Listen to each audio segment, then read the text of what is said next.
Le football, le football, le football, le football. Bonjour à toutes et à tous, j'espère que vous portez toutes et tous très bien. Démolition, entreprise de démolition du Barça ce soir. Victoire écrasante, 7-1 face au FC Valence. Waouh, il n'y a pas eu match. Alors déjà, il est important de rappeler que Valence est relégable. Effectivement, ils sont 19e. Mais le Barça a lâché beaucoup de points face aux relégables ces dernières semaines. Las Palmas, Leganés, des matchs où tu dois jamais perdre. Voilà, tu te sabotes, tu rates des occasions, tu as moins de réalisme, tu joues moins bien et tu lâches des points. Donc, je ne vous mens pas qu'au début du match, je me disais, ok, le Barça cette saison, quand c'est les gros matchs, j'ai l'impression que c'est facile pour eux. Mais quand ce sont les petits en face, là, on ne sait pas quel Barça on aura. Donc, avant le match, je ne vous mens pas que, ouais, aussi fou que cela puisse paraître, j'étais un peu dubitatif. Je me disais, qu'est-ce qui va se passer? Est-ce que le Barça va venir nous refaire la même chose que durant les dernières semaines face aux Las Palmas et autres? Parce qu'on connaît cette équipe. Et il n'en fut rien du tout. Au bout de 15 minutes, le match était plié. Désolé, hein, j'ai perdu ma voix parce que hier soir, j'ai beaucoup crié. Longue histoire, je ne vais pas vous raconter parce que... bref, le Barça donc se retrouve au bout de 15-20 minutes. Le match est déjà plié de chez plié. Je sais pas si c'était 3-0 ou 4-0 au bout de 20-30 minutes de jeu. Waouh, c'était violent. En fait, lorsque le rouleau compresseur, à chaque fois que la machine se met comme ça en route, t'as l'impression qu'ils sont inarrêtables, qu'ils peuvent marquer. En fait, je pense c'était quoi? La statistique, c'était, je pense, 4 tirs, 3 buts.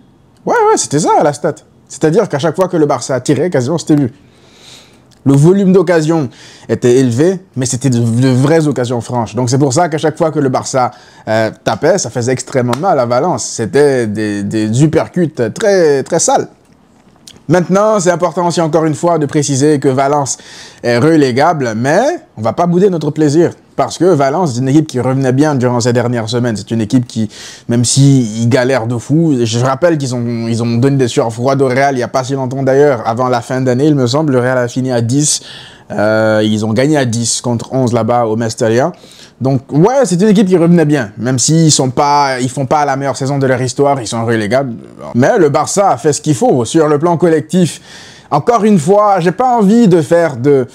Voilà, j'ai pas envie de trouver un bouc émissaire, je vais pas vous mentir, j'ai pas envie de trouver de bouc émissaire, mais ça fait quoi? 2 fois, peut-être même 3 fois que Lewandowski ne débute pas un match, et le match l'est plié en 2-2. Alors, je dis pas que c'est sa faute, attention, venez pas ici dire, ouais, on est ingrat vis-à-vis de Lewandowski. Tout ce que je remarque, c'est qu'à chaque fois qu'il ne débute pas un match, mais le Barça plie les matchs le plus rapidement possible. Le Barça met des buts, le Barça est fluide dans le jeu, encore une fois. Même sans Olmo ce soir, on a vu un Ferran Torres qui avait moins de déchets dans son jeu. Je vous dis la vérité, je ne reconnais pas Ferran Torres. Je ne le reconnais pas du tout. Il est juste dans ce qu'il fait. Des contrôles pied droit, enchaînement frappe pied... des contrôles pied gauche, enchaînement frappe pied droit. Ouais, quand tu as un attaquant qui perd pas un ballon sur 2 sur chaque occasion... Ouais, c'est beaucoup plus facile de mener les attaques au fond jusqu'à 100%, sans qu'elles soient coupées à 70%, 60%. Vous voyez? Maintenant, Lewandowski est rentré, il a mis son but, ça reste toujours un finisseur, malgré son âge. Il sait où est-ce que la cage elle est placée. On va pas lui indiquer où elle est où, même si parfois il a des beaux times de vous. Tu te dis, mais comment il fait pour rater des occasions pareilles? Là, il te met un but comme ça, il regarde même pas la cage. Mais... en dehors de ce but-là, Lewandowski, encore une fois dans le jeu, il y a une action où il se retrouve en contre-attaque avec Ferran Torres.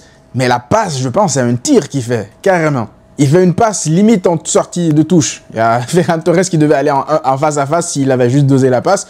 Mais non, la passe était beaucoup trop forte, donc Ferran Torres sprint pour aller la chercher quasiment sur la ligne de touche. Il y a une autre action, il fait la même chose, mauvaise remise, et l'action elle est morte dans l'œuf. En fait, lorsque tu joues des contre-attaques, tu dois être juste techniquement. D'autant plus que Valence, ils sont venus chercher le Barça assez haut. Moi, la vérité, je m'attendais à ce qu'ils viennent jouer bloc bas. Voilà, t'es 19e quand même. Tu es face à une équipe qui met 5 buts par match depuis je sais pas combien de temps. C'est un peu suicidaire de venir comme ça, les chercher aussi haut, en sachant qu'ils ont des flèches comme Rafinha, comme les Lamine Yamal. Donc le Barça s'est régalé au bout de 30 minutes. Le match était même pas au bout de 15 minutes, le match était plié. Bref, en tout cas, j'ai aimé ce que j'ai vu durant cette première période. J'ai kiffé ce que le Barça a produit encore une fois dans le contenu, vraiment dans le contenu. Parce que là, en dehors du match contre le Betis, c'était compliqué contre Retafe parce qu'ils ont refusé le jeu. Benfica aussi, c'était voilà, contre-attaque, bloc bas. Voilà, quand une équipe décide de jouer, c'est beaucoup plus facile pour ce Barça-là. Mais tu n'affronteras pas tout le temps des équipes qui décident de jouer et qui viennent te chercher haut comme ça. Donc, ouais, ça fait plaisir quand tu es supporter du Barça d'assister à des matchs pareils. Le match, moi, je sais pas pour vous, la deuxième période, je dirais pas que j'avais limite plus envie de regarder parce que je voulais beaucoup plus de buts. J'ai limite un peu déçu que le score ne se soit arrêté qu'à 7. Parce que le Barça aurait pu mettre 8. En fait, le résultat de ce soir, c'est le résultat qui aurait pu arriver lors du Classico. Chesney. Vous entendez? Chesney, parlons-en parce que... C'est pas parce que le Barça... D'ailleurs, la réponse de Flick avant le début du match par rapport à la situation Chesney et Iñaki Peña, j'ai du mal à comprendre. Parce qu'on lui pose la question de savoir pourquoi est-ce que c'est Chesney qui débute plutôt que Iñaki Peña. Moi, je pense qu'il aurait pu donner 1 milliard de réponses qui justifieraient le fait que Chesney débute. De toute façon, c'est lui le coach, c'est lui qui décide. Il a toute la légitimité de faire débuter Chesney au détriment de Peña. C'est lui le boss, d'accord? Mais le fait de dire que la raison, c'est parce qu'avec Chesney, on a perdu aucun match depuis le début. Pour moi, c'est un peu bancal parce que tu envoies quoi comme message à Iñaki Peña quand on connaît que justement le côté de Flick qui est très quand même protecteur de ses joueurs, c'est un mec qui, voilà, un bon manager anti-Flick. Donc ça m'a un peu surpris de l'entendre dire ouais, c'est parce qu'avec Chesney, on n'a pas encore perdu de match. Bref, en tout cas, Chesney, il débute, mais jusqu'à présent, il ne rassure pas. Sur sa ligne, à chaque fois qu'il y a hors-jeu, moi, c'est sur sa ligne que je l'attends, en fait. Parce que lorsqu'il se rate sur les sorties et tout, je me dis, OK, on lui demande ce qu'il ne sait pas faire. Mais lorsqu'à chaque fois, il se fait avoir dans sa surface, soit sur des frappes piquées comme ça, ou alors sur des pénaux, parce que s'il n'y avait pas faute sur Koundé, c'est pénaux. C'est pénaux, encore une fois, il crée un nouveau pénaux. Donc ça s'enchaîne. Attention, je ne sais pas si c'est parce qu'il doit encore s'acclimater à sa nouvelle équipe, parce que l'environnement est différent et tout, et à la pression qui peut arriver, même pour un gardien expérimenté, ça peut arriver. Mais ça ne rassure pas. J'espère que ces minutes-là vont lui permettre d'engranger encore plus de confiance et de faire moins de bourdes, parce que le frérot, à chaque fois, tu as l'impression qu'il est sous Jack Daniels. Ce n'est pas possible. À chaque match, il fait une dinguerie. Au bout d'un moment, il est sorti, il n'a pas tué un joueur du Barça. J'ai dit, hamdoulillah. Ah là, il n'a pas percuté un joueur du Barça, ça aurait pu être... Je pense que là, les joueurs du Barça, ils ont compris. Là, chaque fois que les ballons ils sont envoyés dans la profondeur, maintenant, ils s'écartent. Ils s'écartent parce que tu sais qu'il y a un fumeur d'1m99 qui va venir te rentrer dedans sans que tu ne le vois arriver.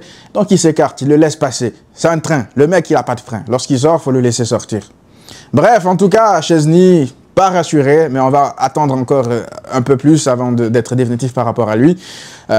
Après avoir parlé du collectif, j'aimerais les amis qu'on parle de l'individuel parce qu'il y a eu pas mal de joueurs qui ne sont pas titulaires d'habitude ce soir qui m'ont fait plaisir. Commençons par Frenkie de Jong avant que je n'oublie parce que ça fait pas mal de matchs que Frenkie de Jong il revient à un très bon niveau. Il rentre à chaque fois ces derniers temps, il rentre, il fait de bonnes prestations. Là, il débute une fois de plus et il est intéressant.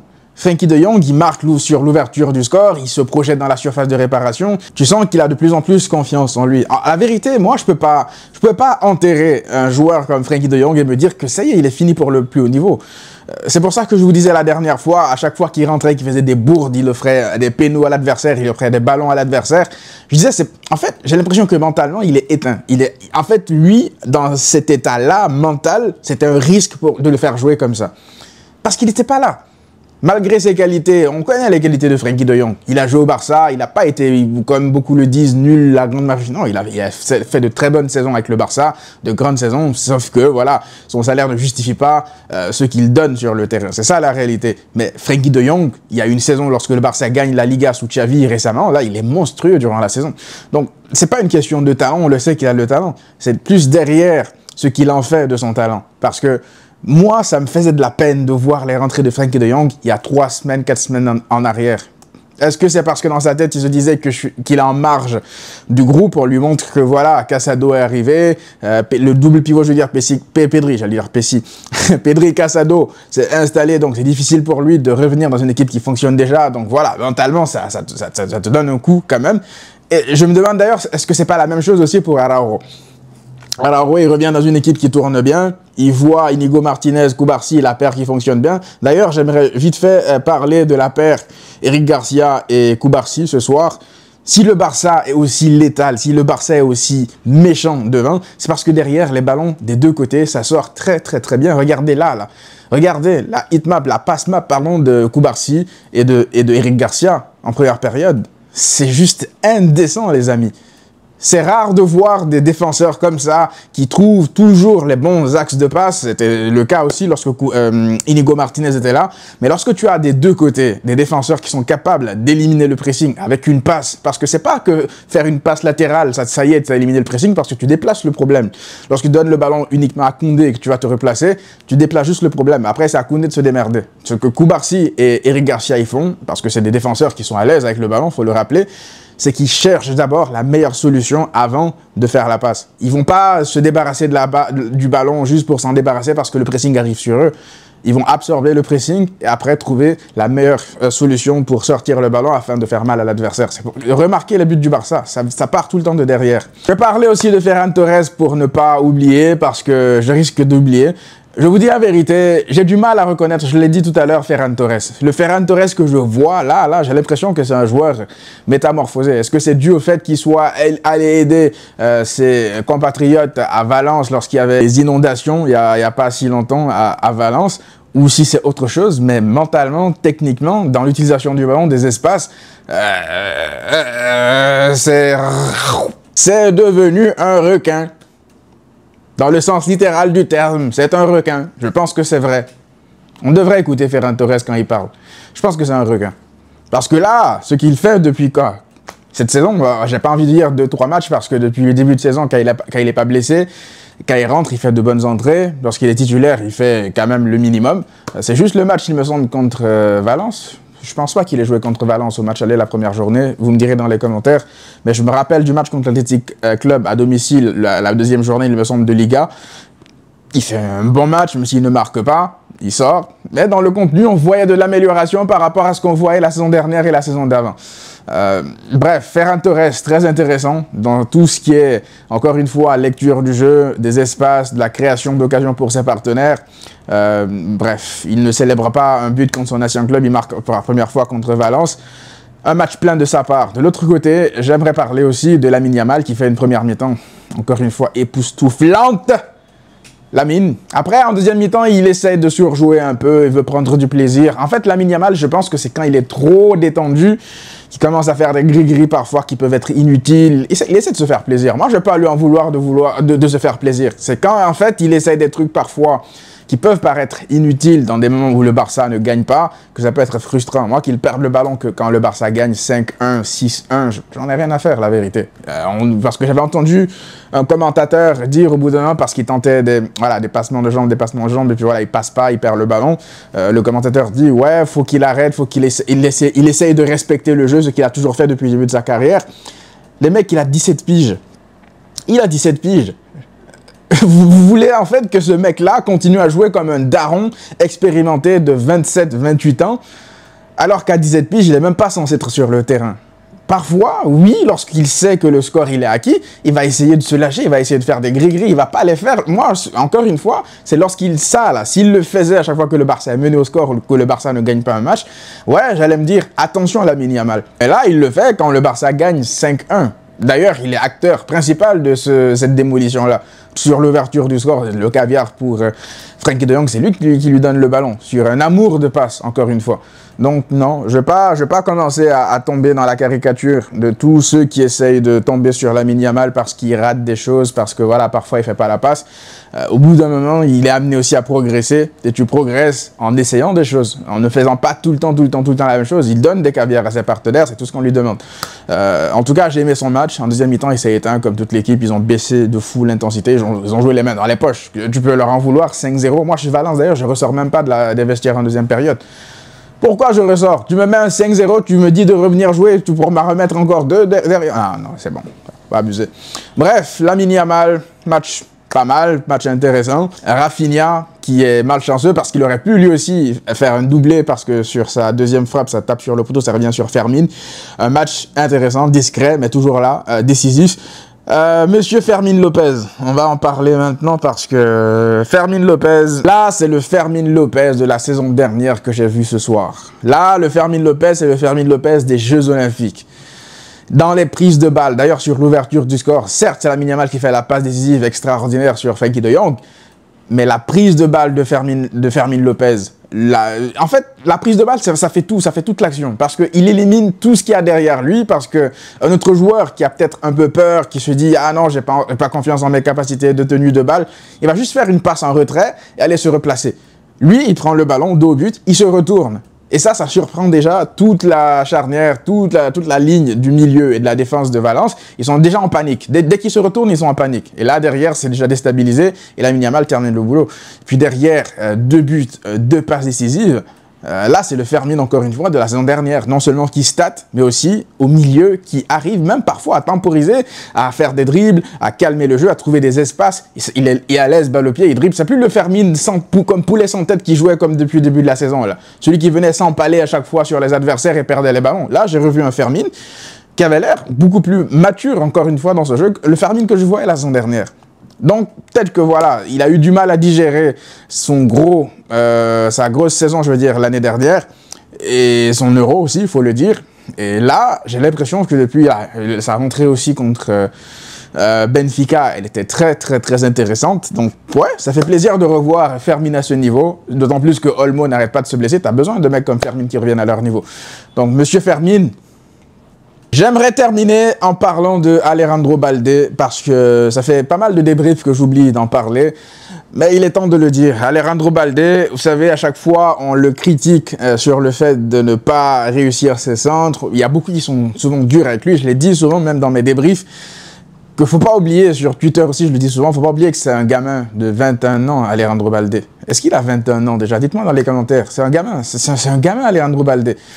C'est pas parce que les Lamine Yamal font quelque chose d'anormal, les Koubarsi font des trucs anormaux à leur âge, que Alejandro Balde est censé lui aussi avoir la même progression, qu'il est censé être précoce de la même manière. Moi, je trouve que Alejandro Balde, il progresse à la manière d'un joueur de 21 ans, de manière normale. La saison dernière, il n'était pas bon, il s'est blessé, il y a beaucoup qui lui sont tombés dessus, il était frustré, il était même caricatural, il attendait de recevoir le ballon dans les pieds avant de faire des passes en retrait. J'avais l'impression qu'il avait perdu confiance en lui la saison dernière. Là, c'est pas le Alejandro Balde, parce que j'ai beaucoup de gens qui me disent on retrouve l'Alejandro Balde de la première partie de sa carrière avec Xavi en numéro 28. Je suis pas d'accord. Moi, je trouve qu'il a progressé de fou par rapport à ses premières minutes sous Xavi. Il a progressé de fou, parce qu'à l'époque, on voyait déjà des prémices de ce qu'on voit là aujourd'hui. On voyait parfois dans des rushs solitaires, on le voyait parfois rattraper des attaquants rapides, on le voyait voilà, percer, mais la qualité de centre, c'est pas trop ça. Là, je le vois de plus en plus prendre le ballon, pas juste éliminer les adversaires avec sa propre vitesse pure, mais faire des dribbles en fait, rentrer gauche, droite, jeu de corps, feinte, petit pont, grand pont. En fait, ça, c'est un joueur en confiance. Il ne va pas donner le ballon parce que tel joueur est libre en face de lui, se débarrasser du ballon comme un latéral lambda. C'est un joueur qui prend le ballon, il se dit hey, « je suis capable de faire la différence. Je ne vais pas donner le ballon et aller me replacer comme un joueur de complément, un joueur qui est là pour occuper un espace. Non, j'ai le ballon, je sais que je suis capable d'éliminer, je sais que je suis rapide, je sais que voilà, les adversaires ont peur aussi de ma vitesse, ben, je prends le ballon, j'essaie de créer du chaos. » Et souvent, parfois, les buts du Barça sont venus comme ça. En partant d'Alejandro Balde qui crée du chaos en partant de rien. Il prend le ballon à l'arrêt et il commence à slalomer. Il slalome, des dribbles à gauche, à droite. Mais là, il fait un slalom, il fait un centre parfait derrière pour Ferran Torres. Là, même ces centres, en fait, parfois, c'est pas des centres, c'est des passes en retrait qu'il fait. Donc, j'espère qu'il va continuer à progresser comme ça. Mais ça me fait plaisir de le voir à ce niveau-là. Parce que lui, pour le coup, il a été pas mal critiqué dans la communauté. Parfois, à raison, on va pas se mentir. Mais... voilà, faut quand même essayer de comprendre que ce sont des gamins, les amis. Tout le monde ne peut pas avoir la même progression que tous les autres aliens qui sont à l'effectif. Bref, là, le Barça gagne 3 points, mais c'est surtout que là, tu vas affronter bientôt le FC Valence de nouveau, cette fois-ci en Copa, dans leur stade. Je me demande si là, Valence, ils vont venir avec la même approche, parce que tu t'es mangé 7 buts. Je pense pas que pour le match en Copa, ils vont venir sortir là encore en mode de YOLO pour se manger notre score de tennis. Dernier mot pour Mouktar Diakaby, le frérot Moko, qui est revenu de blessure. Ça me fait extrêmement plaisir pour lui. Il a plus rejoué depuis l'ignoble blessure qu'il avait eue contre le Real Madrid la saison dernière, il me semble. Voilà, je vais pas vous remontrer les images parce que c'est dur à voir. Beaucoup de gens disaient que voilà, il allait même pas revenir, il est fini pour le foot. Et voilà, il a bossé lui aussi, il est revenu. Donc c'est un plaisir de le revoir, même si voilà, son équipe se mange un 7. Je suis désolé mon frérot, c'est comme ça. Mais voilà les amis, on se retrouve très rapidement pour une nouvelle vidéo, très certainement dans la semaine. D'ici là, prenez tout soin de vous et à très vite.